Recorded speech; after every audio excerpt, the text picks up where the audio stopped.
بسم اللہ الرحمن الرحیم۔ شروع کرتا ہوں اللہ کے نام سے جو بڑا مہربان نہایت رحم والا ہے۔ روشنی کی دنیا کے معزز ناظرین، السلام علیکم۔ اسلام کی بنیاد۔ حضرت عبداللہ بن عمر رضی اللہ تعالیٰ عنہ سے روایت ہے کہ رسول اللہ صلی اللہ علیہ وآلہ وسلم نے فرمایا، اسلام کی بنیاد 5 چیزوں پر قائم کی گئی ہے۔ اول، گواہی دینا کہ اللہ کے سوا کوئی معبود نہیں اور بے شک محمد صلی اللہ علیہ وآلہ وسلم اللہ کے سچے رسول ہیں، اور نماز قائم کرنا، زکوٰۃ ادا کرنا، حج کرنا اور رمضان کے روزے رکھنا۔ صحیح بخاری شریف حدیث نمبر 8۔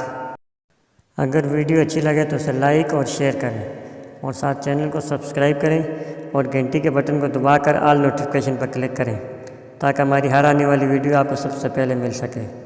انشاءاللہ کسی اور اچھی ویڈیو میں دوبارہ حاضر ہوں گا۔ السلام علیکم، اللہ حافظ۔